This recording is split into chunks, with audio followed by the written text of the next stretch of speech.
Welcome again here on the Morning Drift. This is the conversation we are having this morning. We are looking at the current affairs, and that is in regards to politics and governance. What are we talking about this morning? Well, we'll be looking at the scramble for PS jobs and also Ruto's cabinet. We try to understand how his government will look like moving forward, what exactly should be the key issues that they should be focusing on as a government, and that is the Kenya Kwanza government. But the PS position has attracted 585 people who have applied. That is, those are the people that were shortlisted out of the over 9,000 people that had applied for that position. And we only need 49. Let's take a look at this story that gives us a little bit of details in regards to those particular positions.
All right, now that is the list of cabinet secretaries who will be in the Ruto cabinet. That is, if they are okayed by Parliament. They are waiting to be vetted this coming soon, rather. Now, I just want to take you through that again. Aisha Jumwa will be has been nominated to be the Public Service Gender and Affirmative Action CS. Aden Duale, that is Defense. Alice Wahome will be taking over this Water, Sanitation and Irrigation if Parliament okays her. Alfred Musua, that is for Foreign and Diaspora Affairs. Now, Diaspora Affairs has been added to Matters Foreign. And Moses Kuria will be taking over the Trade, Investment and Industry. Rebecca Miano will be the CS for ESC, SL and Regional Development. Kipchumba Murkomen will seek to be the Roads and Transport CS. Soipan Tuya, Environment and Forestry. Zakaria Mwangi Njeru will be taking over the Lands and Housing. Penina Malonza, Tourism, Wildlife and Heritage. Mithika Linturi, who will be taking over the Agriculture and Livestock Development. Susan Nahumincha Wafula, CS Health. Eliud Owalo, CS Communication. Ezekiel Mashogu, CS Education. Davis Chirchir, CS Energy and Petroleum. Ababu Namwamba, Sports and Youth Affairs. Simon Chelugui, Cooperatives and MSMEs. And Salim Vuria, Mining, Florence Bore Labour. Now, these are 22 cabinet secretaries that have been proposed by President William Ruto to help him in running the government affairs and delivering to the people of Kenya.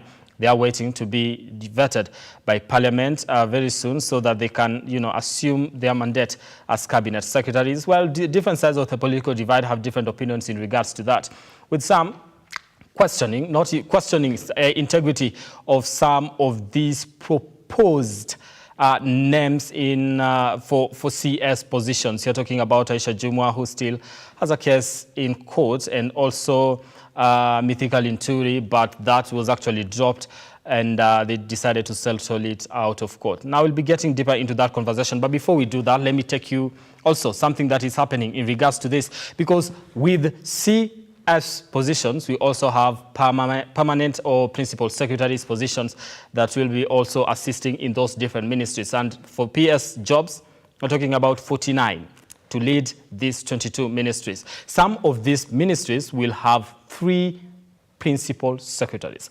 Let's take a look at that.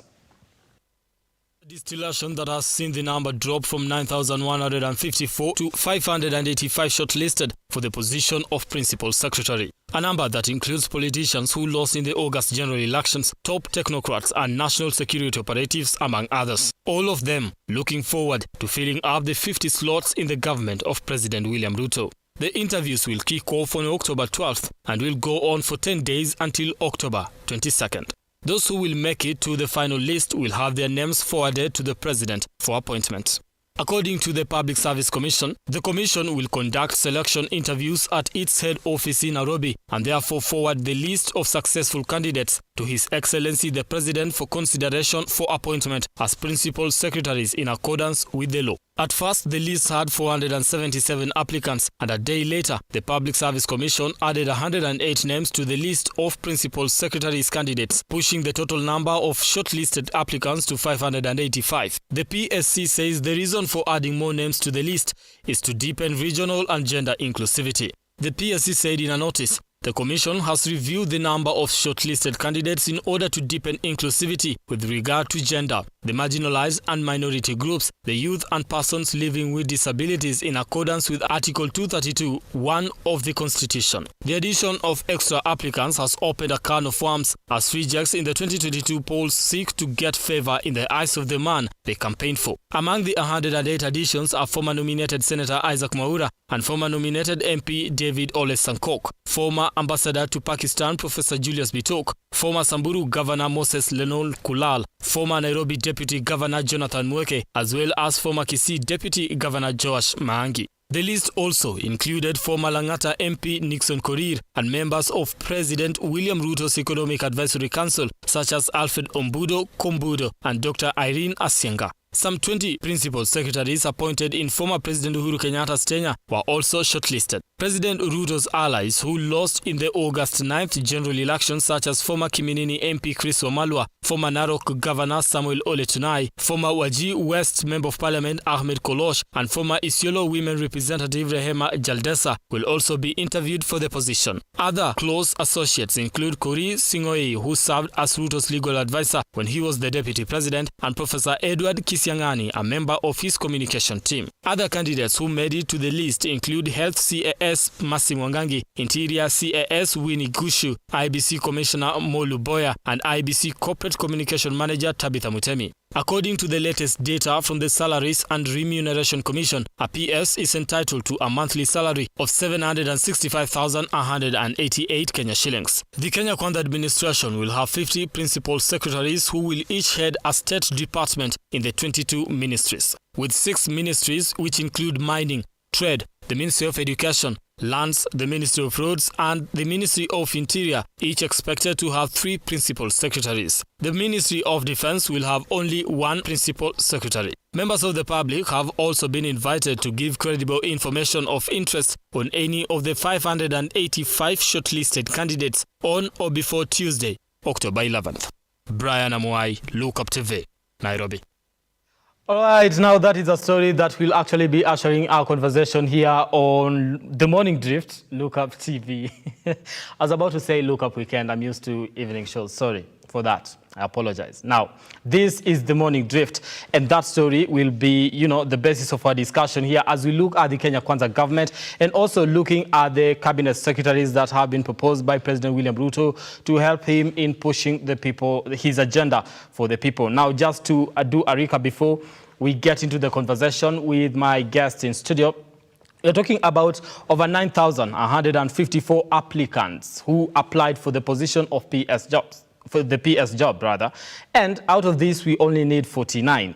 Out of the 9,154, how many were shortlisted? Well, at first, we had 477. Then later, 108 names were added to that. Why were they added? Well, the Public Service Commission says it was in regards to, they wanted to do something to do with gender inclusivity, youth, people living with disability and all that. Now the number is at 585. Now, interviews for these particular positions to vet these particular people that have been shortlisted will actually be happening from the 12th of October all the way to the 22nd. It will take 10 days. That it's starting this coming Wednesday. Now, the members of the public have been invited to submit if you have anything that says maybe these people are not qualified, well, you have until tomorrow, Tuesday, to do that. Submit that to the Public Service Commission, your complaints, if you have any, to these particular people and why you think they should not be vetted. Now, after vetting process, after the interviews have been done, the numbers of people that would have been shortlisted later will be submitted to the president. For what? For approval. My guest in studio is Ali Songare. Thank you so much for coming. Thank you so much. Happy Utamaduni Day to you. Happy Utamaduni. I wanted to ask you that because we are talking with my co-host in the morning and we're saying Happy Utamaduni, but some of us don't know where our culture is and what exactly we do and things like that. Do you? I think we have our culture, only that there is little that has been done, especially by the county governments, especially to, perpetrate culture and also enable, the learning and the appreciation of culture. It is something that is very well captured under the County Governments Act, but unfortunately, as fate would have it, that we narrow our minds mainly to the fiscal gains that we get from the county governments, be it from procurement and any other lucrative activities, and then we forget our core duties and our core values. And I believe this Utamaduni Day was mainly established, by the just left administration, because it again strengthens, the question of culture, which I think is well captured under Article 11 of the Constitution. And so it was mainly to strengthen, our culture as African people, and also the fact that now we are progressing towards Africanization, Pan-Africanism. You remember even yesterday when the president was in Uganda. Yeah, he talked about EAC, trade ties, and AFCFTA. So that means that our laws, our policies, and our constitution really should progress towards Africanization, to harness the African agenda, and hence Utamaduni Day. Utamaduni Day. Yes, Yeah. But moving forward, I hope to see to it that mainly the county governments, also enabled by the Council of Governors, make good out of this day so that it does not just pass as a casual day for resting. I hope to see that the county governments are going to establish museums and places of art and and history, and we can have architectural sites, and those sites that revive feelings of history and strong culture in the county governments. Okay. Yes. Now this is the thing. Before we get into the main conversation, because he just brought Utamaduni Day and we can't dismiss it because it is here with us. Are we serious when it comes to matters culture? Because we want to identify, but do we really thrive or have that hunger to actually get to identify with that? I think we selectively apply when to, you know, when to enhance our culture and when to throw it out the window. For example, when there are those marriage ceremonies, that is when everybody wants to bring out their element, you know, works, that they embrace their culture. But after that, when we come to the city, we want to negate our culture. We want to abandon our culture and say, my dress, my choice. While it's good to dress your choice, but at the end of the day, you are African, and Africa is your business. Africa is your heritage, and no other home better than Africa. You know, even Sauti Sol reminded us. Yes, and so that is why today I have decided to wear my African attire to remind myself that I am African. Now you're making me look like I don't appreciate my culture in my being no, you are in the course of duty. And so we understand and excuse you for that. But after this, please go and wear those Kisii ornaments and celebrate the Kisii in you. I'm going to do that. All right, let's get into the conversation this morning because you want to talk about the Kenya Kwanza government. And also, before we get into the Kenya Kwanza government, because now that involves having the PS, the cabinet secretaries, I wanted us to start with, you know, the principal secretaries positions, because this is about jobs that have attracted close to, you know, over 500 people that have applied. Have you applied though? I had applied, but as fate would have it, well, I did not make it for the shortlist. Yeah, but nonetheless, I still believe I was qualified. I still are qualified. And so, you know, these positions are limited. They only need 49 candidates. And even beyond academic qualification, you know, there are other issues that are looked into, you know. So, well, there are all those factors that came into play, and that is why we have the list of those who are shortlisted. But again, first of all, I would like us to draw our attention to the number of applicants and let it tell us something. Let it speak to our souls regarding the high rate of unemployment and redundancy in this country. Having over 9,000 persons apply for limited positions, 49 positions, speaks in volumes really to this administration, just how, you know, it has become a serious issue that people are qualified out here. People have the requisite experience, you know, the requisite knowledge and training, but jobs are hard to come by. So then they need to keep digesting these statistics every time that there is a job opening, there is an advertisement somewhere, and really work on, switch on their creativity as to how they can either empower people to start businesses and enterprise, what we call ease of doing business, or they create jobs. They create jobs in government through, you know, expansion of departments, creation of new departments, and also together with the county governments. Yes. Okay, now, this is the thing, because we are talking about it's 9,000 people, and you raised quite an important point there. You say 9,000 people have actually applied for this position. Some of them are qualified, but there are so many factors that actually contribute to, you know, having this shortlisted number. We had 477. Now we have 585. Now this is the thing. When the number was added, it elicited reactions from different quarters, because when you look at it, people are like, there are names here that are a little bit suspect. So is this one of the reasons? Because we look at it and we look at the people that are in question, then to some extent those who might be qualified but not aligning with the government feel like maybe I don't stand a chance. That's the thing. Because I've seen on the social people having that particular debate. This has come from being a process that we are actually going to, you know, go through the process and be vetted, and our qualifications actually do sell us, to where somebody just makes a call and maybe they get it.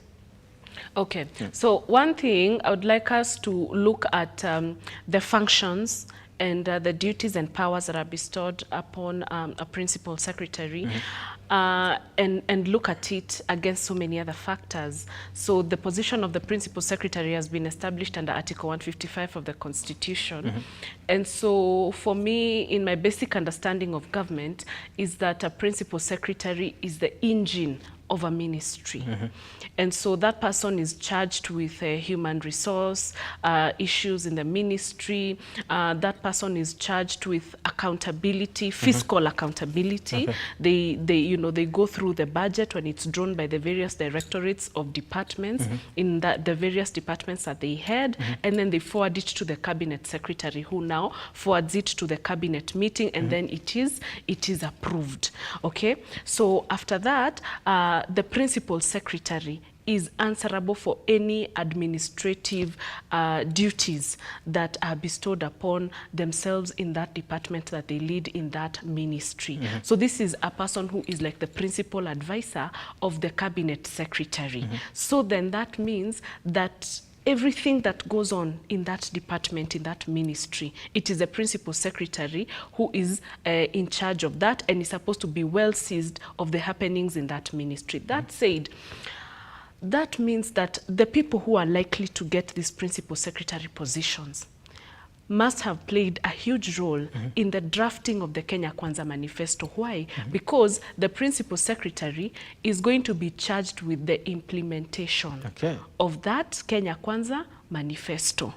Okay, and they are going to be under the supervision of the respective cabinet secretary and consistently also by the president. By the way, the principal secretary is answerable to two people, the cabinet secretary and the president. Okay, so therefore this is somebody who is well seized of the Kenya Kwanza manifesto, and that I have actually heard from most people who were shortlisted, that they played a role perhaps in drafting the housing manifesto, perhaps in drafting the entrepreneurship and business aspect of the manifesto, the health aspect of the manifesto. But that is not to rule out other factors like chronism, what's your proximity to the powers that be. And that is why I think there were people who in the additional list, you could see, names that, point to what I am saying. And really that's okay, because the position of the principal secretary is also a political appointee. And most of the times when you check, and even when you see after these interviews, you will see that there's going to be a lot reliance on regional balancing.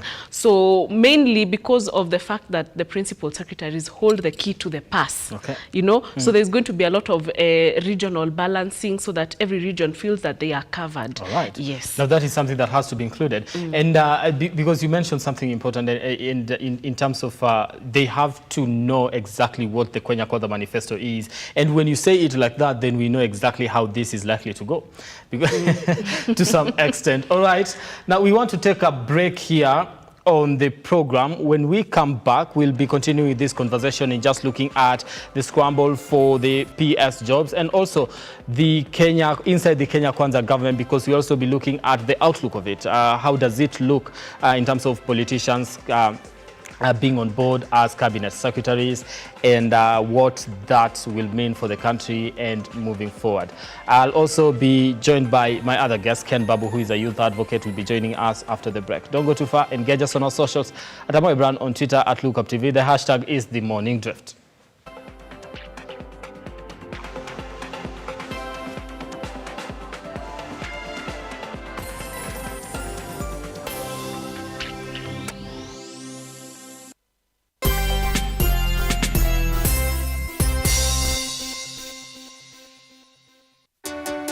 Good to have you join us on Heart to Heart. We bring you stories of people who, despite the pressures they experienced, still trusted God to see them through. The seeds that was sown in me helped me navigate and overcome that period of my life. New testimonies, new insights, and even better revelation of the good things God has in store for us. There is always a blessing waiting for someone in every episode.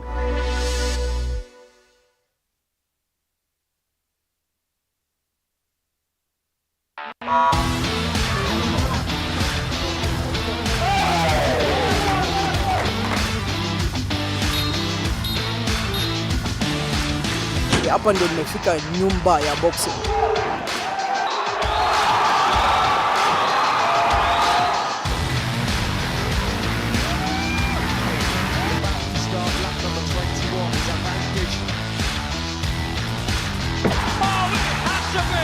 It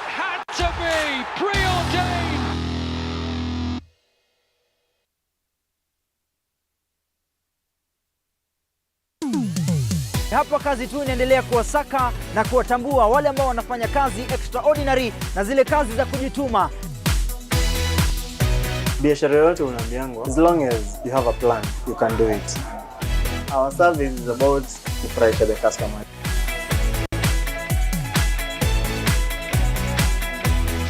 Mpenzi mtazamaji, hii ni hapa kazi tu.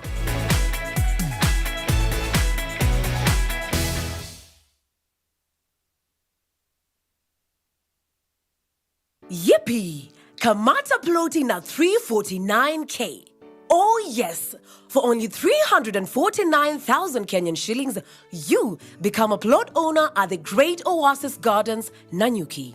The Great Oasis Gardens, Nanyuki is located along the Nanyuki-Rumuruti Road, only 11 minutes from the Cedar Mall and right opposite Mount Kenya Wildlife Estate. This is the best place to establish the getaway home that you have always dreamt about.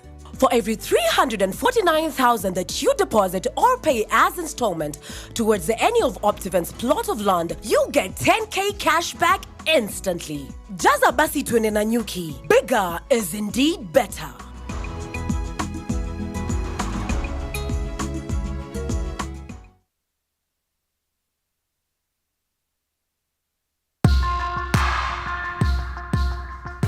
Born a man, the society bestows tough responsibilities upon you. Lazima uwe mtu wa bidii, ukija kuoa lazima uwe ni provider. If you're not able to provide, that's a challenge. It takes a toll on a man. It takes someone who is strong enough to face it. This is Born a Man.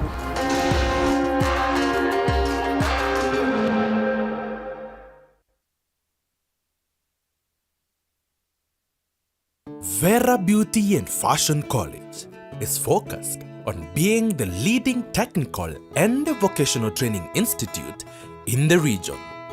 Our team possesses in-depth knowledge and extensive experience in the industry, offering thorough training in cosmetology, hairdressing, interior design, creative arts, training of trainers, nail technology, and fashion design.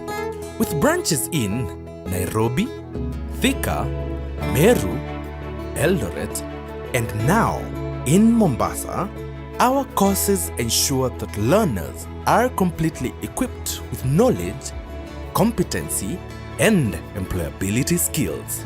Enroll today to be a part of a center of excellence.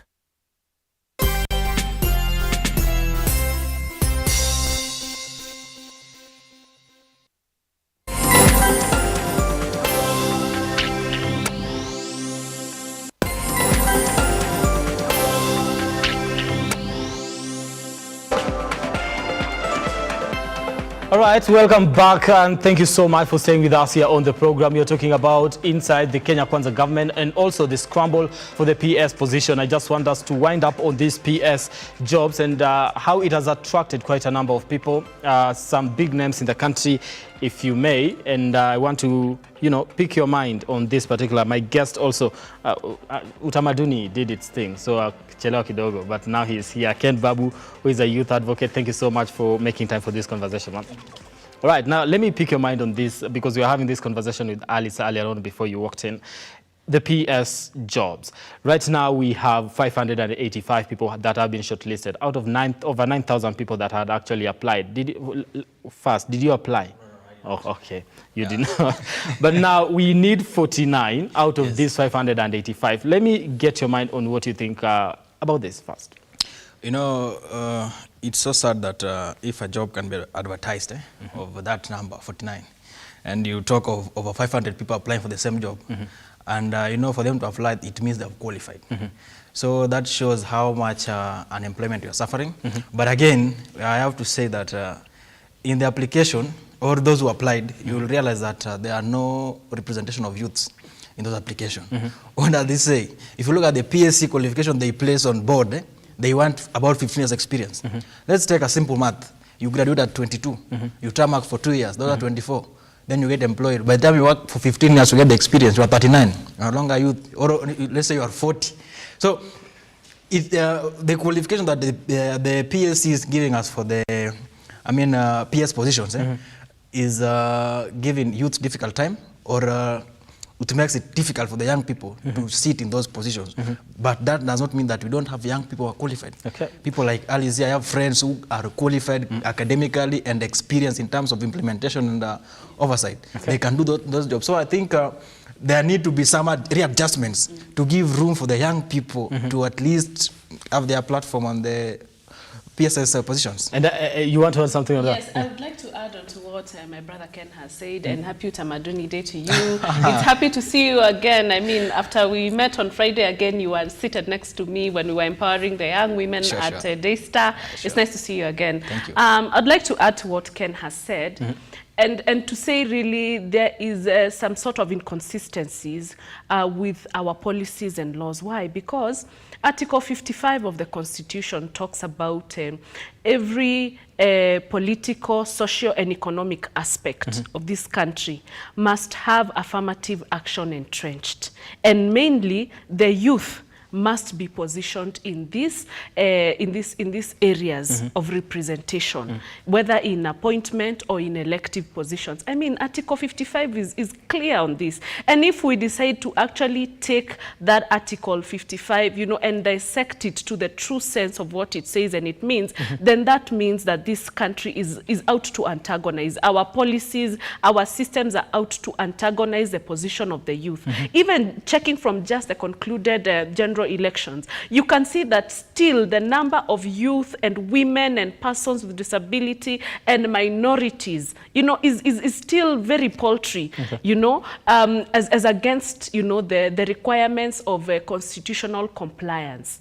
Again, our parliaments, the bicameral parliaments, are again constitutionally non-compliant. Look at the circus that is now, the shortlisting of those principal secretary positions. Hardly do we have youth who are reaching that that threshold.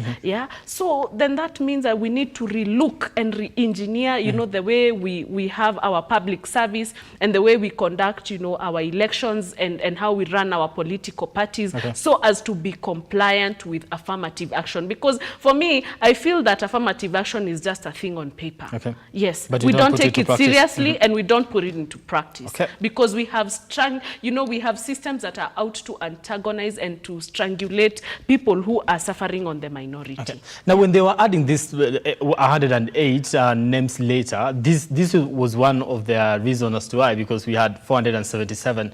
We covered the story 477. The following day, we have added 108. Now it is 585. And the reason as to why we are doing this, they say, because we want to, include the youth and also people living with disability and all that. Now, you say probably some of the qualifications that they need do not even, if you're a youth, then you are out automatically. Brian, Alice and I, you are in a national forum that brings almost all those youths who are active, who participated fully in the previous election.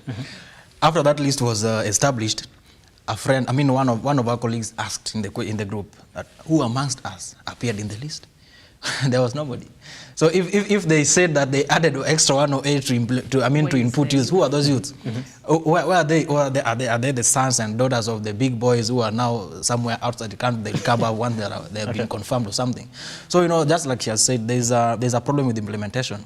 Also on the issue of affirmative action, we need to take laws very serious, and we need to do things as per the Constitution, so that at least in the future we don't have problems that we are facing today. The issue of the PSC with their thresholds and qualifications. Now we are having issues with CS and stuff. If things move the way they are, then it means that when it comes that of 15 years experience and above, then it means that youths are not also going to be cut off. You get that? So at the end of the day, we are not going to have that youth representation or youthful face in the administration. You saw the other day when the president just named his cabinet. We were expecting, because at the time of campaign, or even during the launch of his manifesto, he mentioned clearly that he's going to give youths a CS position. Okay. No, we're going to get into that. We are going to get into that because that is part of the conversation. Okay. Just talk at how the cabinet looks like. I want to quote Ahmed Abdel Nasir, who actually was looking at some of the people that have been shortlisted and said politicians who failed in the last regime and lost in the August 9 polls should not be employed as principal secretaries. Now, this is in regards to some names that, have been shortlisted. You look at them and you look at this was a politician vying for this particular position. He was in the last regime and things like that. What's your take on that? Because the likelihood of them, just like she said, that you have to have been involved in probably drafting the Kenya Kwanza manifesto so that you help in implementing it. Some of them might actually come back. If you're talking about 15 years experience, they do that. They have that. What's your take on that? If you ask me, there's nothing wrong with you being a politician and having failed and being elected as long as you have the requisite qualification. For me, I want to look at the principal secretary position from a professional angle because a principal secretary is a serious person. He or she is an administrator. He or she is the driving force within that department of that ministry. And therefore, they need to be seized one of the politics around, implementation, the legal framework, the governance framework, and also they need to, have the requisite political maturity and experience, to drive that ministry.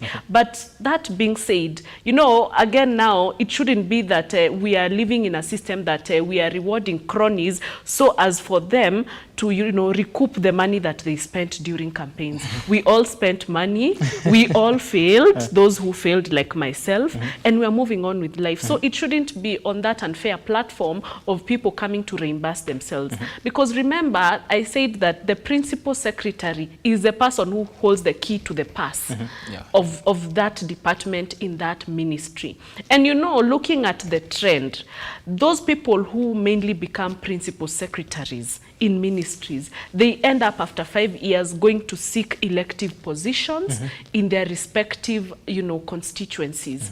So then it shouldn't be that some people are being given undue advantage so that it now, upscales their political stakes. Yes, let it be on a level playing field. Let it be from a professional angle. And I would like to beseech the PSC, to conduct the interviews on merit, on professionalism, and that the names that they are going to forward to the president will be for people who strictly deserve. Yes, when we come back, I will now speak again about the roles of commissions and why commissions need to assert themselves, especially, when they are working in collaboration with the executive. Okay. You see, they need to do, Alice says they need to do, those interviews and, forward the names of people that have actually, qualified. But this is the thing, like she said, these politicians who worked, campaigned for this president, and they feel like now it is my time to actually to be rewarded. And to some extent, we are going to see those rewards coming. What's your take on that? Just to concur with her, I don't think PS positions should be placed there for rewarding individuals who either failed or contributed into your win or something. If it's an issue of reward, then there are many other positions that can be used to reward these guys. You have nomination and stuff. This is a position that holds this country. For instance, let's talk about PS, maybe Ministry of Finance, Health and stuff. If you take a PS in that capacity and then give somebody as a reward token, what happens if now the country fails and functionality becomes a problem? Who do you blame or how do you approach that? So I think professionalism should take stage. And experience, yes, experience is required, but again, you might be having experience in a certain field, but you come to realize that the field at which you are placed, you don't have any, you don't match that. But because you are two guys with the same experience, and you guys had to be rewarded, now you're being pushed somewhere, and somebody with the experience in that field is being denied an opportunity. So I don't think, I think it should not be an issue of reward, and people should be, issued those positions based on merit, professionalism and ability to perform for the country. Okay. Now, before we get into the second part of this conversation, which is looking into the appointment of the cabinet secretaries, let me take just your mind on what will it take to have youth represented in these particular positions without having to put measures that will actually see them not qualify for the same? Because you're talking about, if you say, he painted a picture on you graduate at 22, by the time you get 15 years experience, you're no longer a youth. So how do we come down to the level and say, okay, these positions are supposed to also include the youth. The qualifications that you're actually going to put in place will not be throwing you out as opposed to getting in.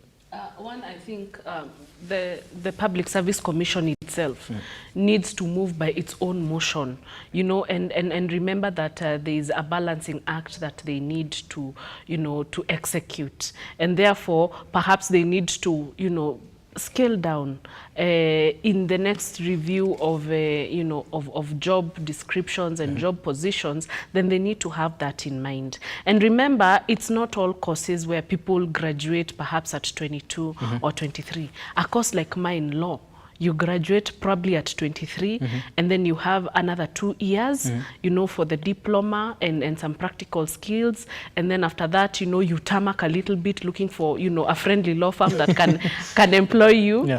And then after that, now you can stand by yourself and, you know, establish your own practice. So it takes a bit of some time. So by the time perhaps you get grounded, it's about 27, 28, around there. So you look at, you know, cumulatively the years of experience, and you find that they become antagonistic to a young person.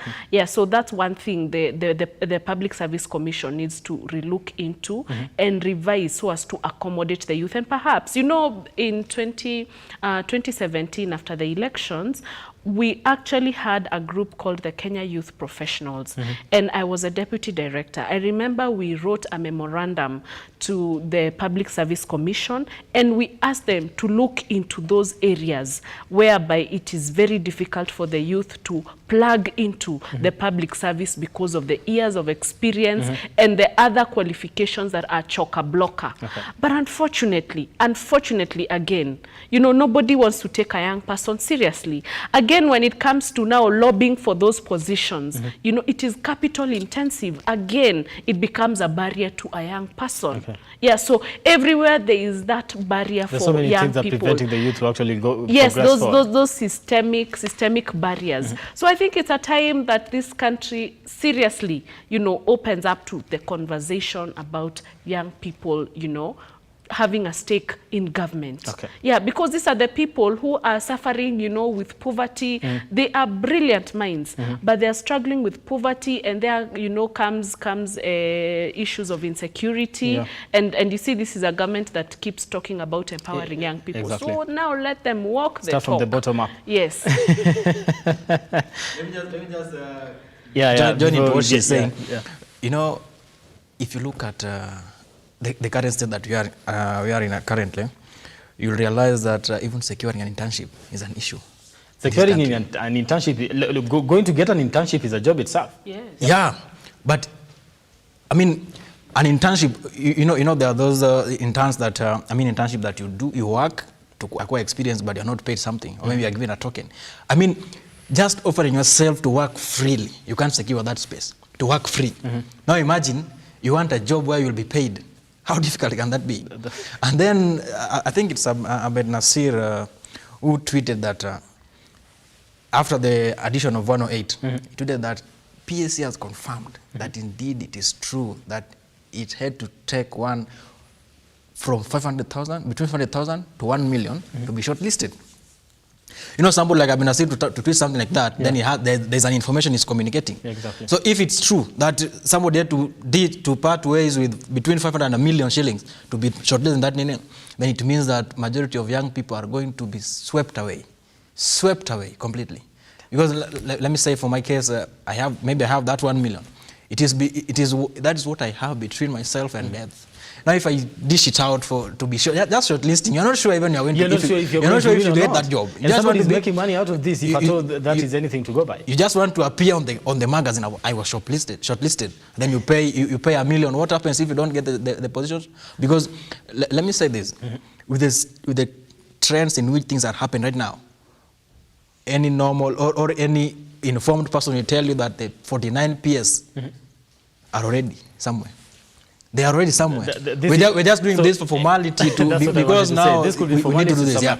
And the sad part of it is that you find that I don't have any issues with them, but personalities, people who came out clear in this election, the likes of former IBC chairman, I mean the outgoing IBC chairman, Wafula Chebukati, you can see their wives, I mean his wife is on the list. You can see the wife to Bungoma Governor, I mean Makelo Lusaka is on the list. You see people like Nixon Korir, former MP, on the list. We don't have any issues with these guys. But what happens if they secure these positions and the people are not contented? Are we going to do another process of replacing them, or are we just going to stay, to maintain the status quo and move on? Well, you're going to be told they qualified for this position, so maybe you are bitter because you didn't. That's the thing. Somebody can say that. Let's get, because we seem to be running out of time, let's get to the other part of this conversation, and this one is inside the Kenya Kwanza government. Right now, 2 weeks after he was sworn into office, he went ahead and announced his cabinet, and we have 22 cabinet secretaries who in very short while, or rather soon, will actually be vetted by parliament. When you look at that cabinet, what comes into your mind, Alice?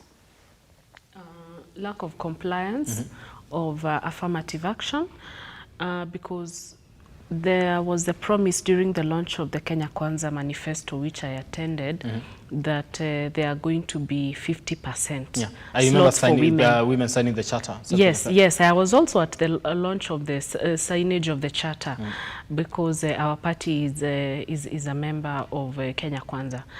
But, you know, coming now to, you know, the real deed, which was the annunciation of the cabinet, then women again were shortchanged. I also do not really want to, you know, speak so much, but I feel that he could have done better, especially with the choice of the cabinet secretary for gender, somebody who is well seized of the policies regarding gender implementation and progress, because right now, the cases on gender-based violence and sexual harassment and, you know, sexual offenses are very much on the rise. Why? Because we are living in an economic precipice, and therefore many families cannot hold together because of the limitation of family resources. So there are a lot of issues regarding that, and therefore I would have wanted him perhaps to, you know, pick on a woman who is well established and who is well spoken, and who is a gender rights champion, you know. Yes, that said also, I want to convey my disappointment because, again, that list is deficient of a young person.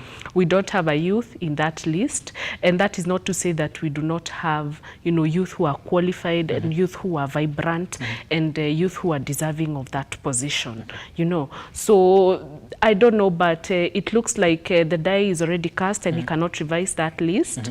But moving forward, because I know there are going to be opportunities for reshuffle, I want to see youth entry there, because youth are able, and it is in giving them positions that you see the metal that they are made up of. Yes. All right, Ken. Yeah, you know, just to take on that, cabinet secretary, appointments, just as you said, during the launch of the Kenya Kwanza manifesto, I wasn't there, but I was following. You know, you have to follow. Yeah. The deputy president by then communicated conspicuously that women are going to get 50% of that cabinet. As it stands right now, there are barely 23% or 19%, about 7 women out of the total number. 22.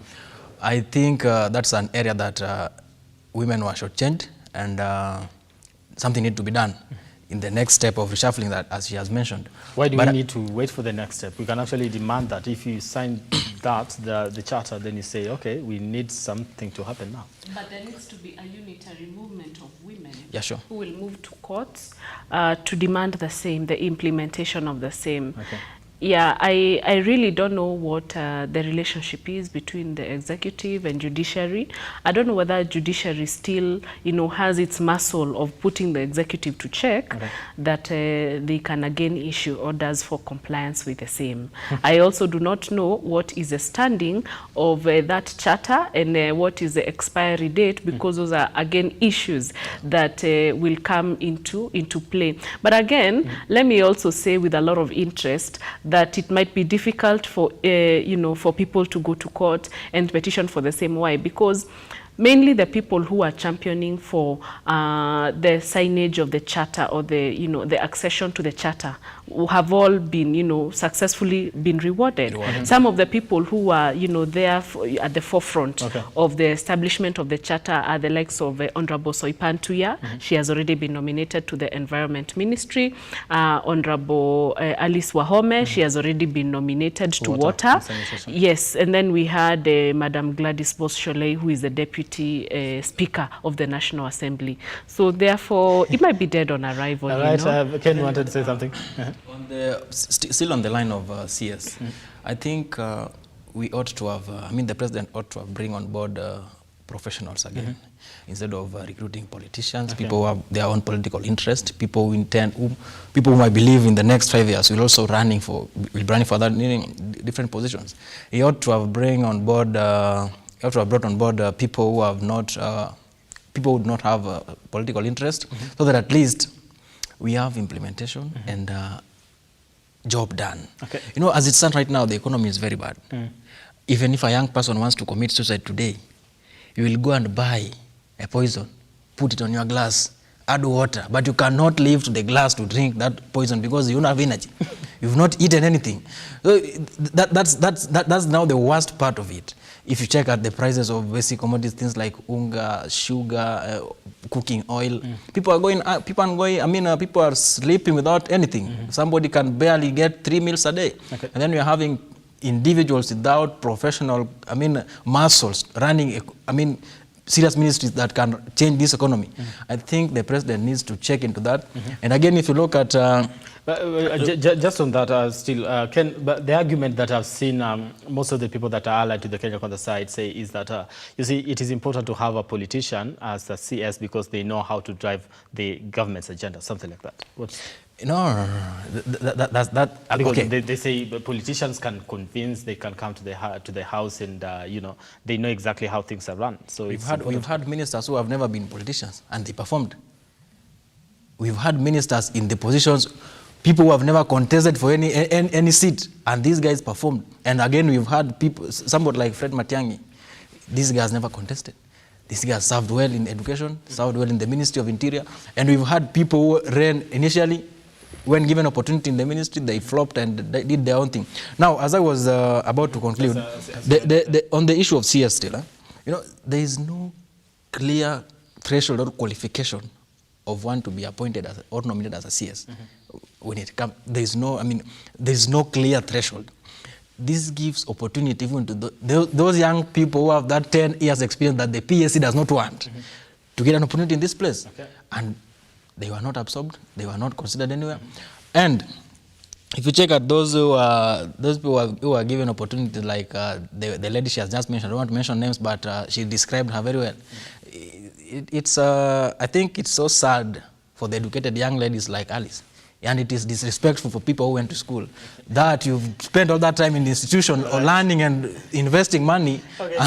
Let me get your final remarks as I wind up on this conversation, because I don't have time. I would need to be paving way for Simba.